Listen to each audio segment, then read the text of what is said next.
I rarely went back to my hometown during vacation, but after dinner, my dad ordered me to wash the dishes. I froze. Don't we have a housekeeper? My mom frowned. Laura works so hard taking care of us every day. Since you're back, you should let her rest. You should do everything. But I couldn't understand. I'm paying her to be our housekeeper. Isn't that what she's here for? Why should I pay money and still do the work myself? This comment made the housekeeper cry and angered my parents. My mom frowned. What good are you? I barely see you once a year. Laura's more thoughtful than you. At least she's here every single day. My dad pointed at my nose. Don't bother coming back anymore. From now on, Laura is our real daughter. You can go do whatever you want. I laughed bitterly. I was busy with work, but I sent home plenty of money every month and even hired an expensive housekeeper. Yet in the end, they treated the housekeeper like their daughter. If that's how it is, I won't be paying the housekeeper's salary anymore. The company gave us time off, so I went home early. I wanted to surprise my parents, but when I got to the house, my key wouldn't open the door. I tried several times, but the key still wouldn't turn. That's when I realized they'd changed the locks. With no other choice, I pulled out my phone and called my mom. It rang several times before she picked up. I could hear the bustling sounds of shopping in the background, along with my mom's voice. Hello, Charlotte? Why are you calling all of a sudden? Mom, I'm home, standing outside. Why was the lock changed? I can't get in. My mom paused for a few seconds before answering slowly. Oh, you're back? Your dad, Laura, and I are out shopping. Just wait by the door for a bit. We'll be back soon. Before I could say anything else, she hung up. I stood in the hallway with my suitcase, waiting for a full hour. Finally, I heard footsteps in the corridor. I looked up and saw my parents walking ahead with the housekeeper Laura squeezed between them. Her right hand was linked affectionately with my mom's arm, and her left hand carried shopping bags for my dad. The three of them were laughing and chatting like a family of three.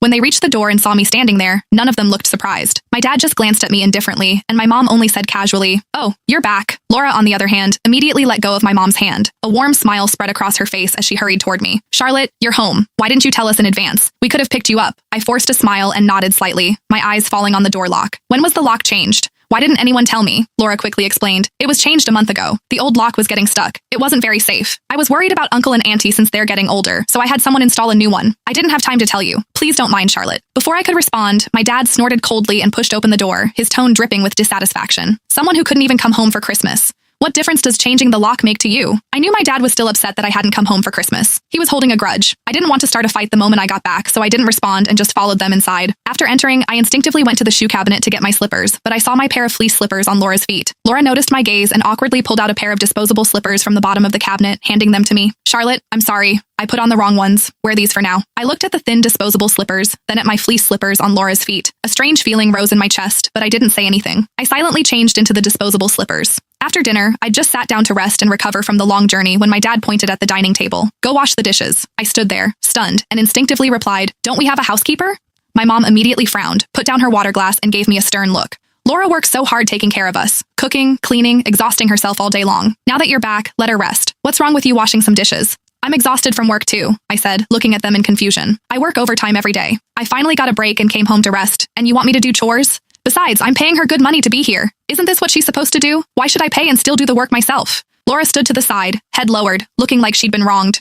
My dad slammed his hand on the table, his face darkening as he shouted at me, "Money, money, money, all you care about is money. Is there anything in your eyes besides money? I think you'd rather spend time with your money and your job than with your parents. You didn't come home for Christmas. You barely visit. And now when you're finally here, all you talk about is money. You might as well just live with your money and your job. Why even bother coming back?" My mom sighed beside him, disappointment filling her eyes. "Exactly. After you started working, you rarely come home. I barely see you once a year. Laura's the one who takes care of everything around here. When we're feeling unwell, Laura's the one who runs around getting medicine, bringing us water, taking care of us. And you, as our daughter, do you even care about us?" As her words fell, Laura gently stepped forward, reached out to hold my mom's hand, and softly consoled her. "Don't be angry. Charlotte's a senior manager now. She's busy with work. It's not that she doesn't want to come home." Hearing them talk like this made me so angry I wanted to laugh. I don't care about them. I send them $10,000 a month for living expenses. Worried they'd be too frugal to spend it, I hired a high-priced housekeeper to take care of their meals and daily needs. I work myself to death out there so they can live comfortably. How did I become worse than a paid housekeeper in their eyes? I clenched my fists, suppressing my anger. "Mom, Dad, that's not fair. You say I don't care about you? That I only focus on work and money? Before, whenever I had free time, I came home. You complained I was wasting money, said I looked foolish always coming back like a child who never grew up, told me to stop running home all the time. I listened. But I've never missed calling or video chatting, have I? I've never missed sending your monthly living expenses, have I? I hired Laura at a high salary specifically to take care of you. Doesn't any of that count in your eyes?" My dad's face immediately darkened. "But you didn't even come home for Christmas. Is that acceptable? You weren't here for a family reunion. What good is money? Your mom and I have enough. We don't need your money." "Don't be upset." Laura quickly stepped forward, gently tugging on my dad's arm with an obedient smile. "Charlotte has it tough working in New York. Senior managers are so busy. She can't help it. I'm sure she still thinks about you in her heart." But my dad only got angrier after hearing that. "Senior manager? So So what? Why does a girl need to work so hard? Eventually, she'll get married and return to family life anyway. What's the point of climbing so high? My mom chimed in. Charlotte, you're not young anymore. You really should consider getting married. A colleague at work has a son about your age. He's honest and dependable, works locally, and comes from a good family. Since you're back this time, why don't you meet him? If it works out, you can get engaged. I didn't even think before refusing. I don't want to go on blind dates and I don't want to get married. You don't want to get married? My dad's face turned iron blue. Are you planning to spend your whole life with your job? Why not? I met his gaze.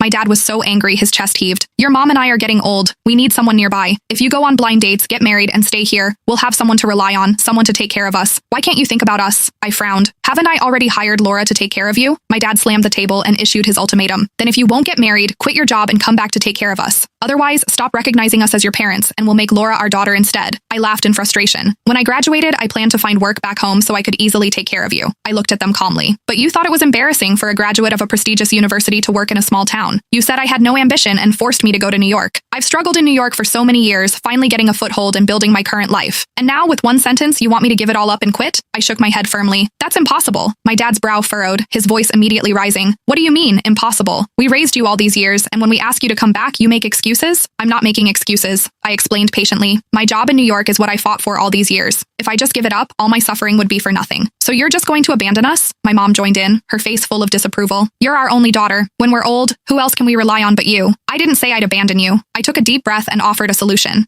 If you want me to take care of you, fine. Move to New York and live with me. That way I can work and look after you at the same time. My dad immediately waved his hand dismissively. Move to New York? We've lived in our hometown for decades. All our relatives and friends are here. We're not moving to some unfamiliar place where we don't know anyone. My mom nodded along. Exactly. You're still renting in New York. How could that be as comfortable as home? We're not going. I frowned. If you won't go and I can't quit, then there's nothing I can do. My dad's face darkened. Nothing you can do? I think you've just grown wings and don't care about us anymore. Anyway, I won't quit. My tone was firm, without any hint of compromise. My dad opened his mouth, about to continue scolding me, when Laura quickly stepped forward, gently mediating. Charlotte rarely comes home. Let's talk nicely as a family instead of fighting and hurting each other. She turned to me with a gentle smile. Charlotte, Uncle and Auntie are just getting older and want someone to keep them company. That's natural. Don't be upset.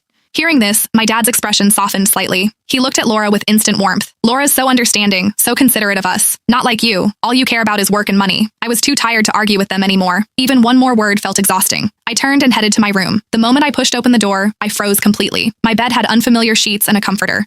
The desk was covered with skincare products and hair ties. The closet was full of women's clothing. Clearly someone had been living here long term. I whipped around to look at Laura, who had followed me. Don't you have your own room? Why are you living in mine without permission? Laura's eyes flickered and she lowered her head, looking flustered. Charlotte, I'm sorry, Before she could finish, my mom spoke up to explain.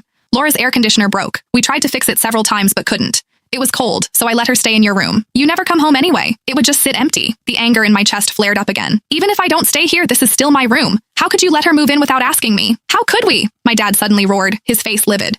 Your mom and I bought this house. We can let whoever we want live here. Forget letting Laura stay. We could kick you out if we wanted. I was trembling with rage. Looking at my parents, who should have been so familiar, they suddenly felt like strangers. This was supposed to be my home, but I felt like an outsider. I stopped arguing, turned, and walked to the entryway, pulling my suitcase behind me. Fine. If you want me to leave, I'll leave. My dad snorted coldly, his face full of disdain. Go ahead and leave if you're so capable. Don't come back to this house. My mom opened her mouth, but in the end, she only sighed and said nothing more. Laura stood to the side, anxiously speaking up. Charlotte, don't be angry. It's all my fault. I'll move out right now. I didn't want to hear her talk. I pulled my suitcase and walked out the door without looking back. I dragged the heavy case down the stairs, step by step, and finally took a cab to a nearby hotel. The next day at noon, my cousin Muriel called. Charlotte, we're visiting the ancestors' graves today. You're back, right? Hurry over. Everyone's almost here. Got it. I'm on my way. After hanging up, I quickly got ready and headed to the cemetery. When I arrived, I could see from a distance that all the relatives had gathered. My parents were there too. But as I got closer, I stopped in my tracks. Laura was there too, standing beside my mom. Muriel saw me first and waved. Charlotte, over here. I walked over and asked quietly, why is she here? Muriel sighed. Your parents brought her. After the ancestral rites were finished, everyone went to a pre-booked restaurant for a meal. The whole extended family sat around a large table. During the meal, my mom said, since all the relatives are here today, Caceres and I have something to announce. My dad took over, looking at everyone. We're planning to officially adopt Laura as our daughter. As soon as those words came out, the table fell silent. Relatives exchanged glances. My mom continued, Laura is truly thoughtful. She's with us every day, serving us tea and water, cooking and cleaning. She's more attentive than Charlotte. After my mom spoke, relatives instinctively looked at me. I held my knife and fork but said nothing. My dad glanced at me, his tone growing heavy. Unlike some people who can't be seen all year long, when she finally comes home, all she talks about is money. Not thoughtful at all. We asked her to quit and come back to take care of us. She refused. We asked her to go on blind dates and settle down. She won't do that either.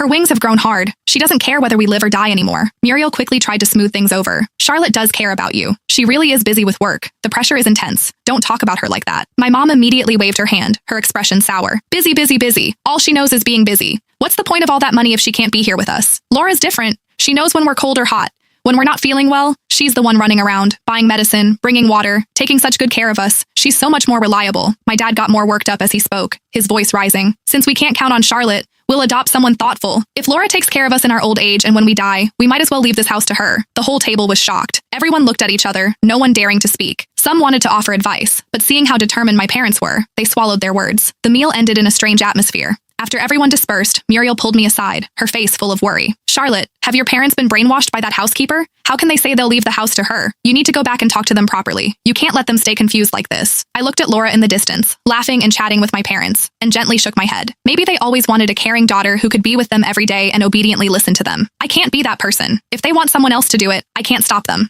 The vacation ended quickly, and I prepared to return to New York. Before leaving, I called my dad. No answer. I called my mom. She hung up immediately. I tried several more times, all rejected. I looked at my phone and didn't persist. I pulled my suitcase and went to the station, boarding the train back to New York. Over the next few weeks, I kept seeing my parents' Twitter posts. Today, they were eating hot pot with Laura, the three of them leaning together intimately for a photo. Tomorrow, they were walking in the park together, Laura holding my mom's arm, smiling obediently. The captions all radiated the warmth and harmony of a family of three. I scrolled through the posts without liking or commenting, pretending I hadn't seen them. Then, a few days after another vacation ended, a call suddenly came in. It was my mom. As soon as I answered, I heard her dissatisfied voice come through directly. Charlotte, why haven't you sent this month's living expenses yet? And Laura's salary? Why haven't you paid her either?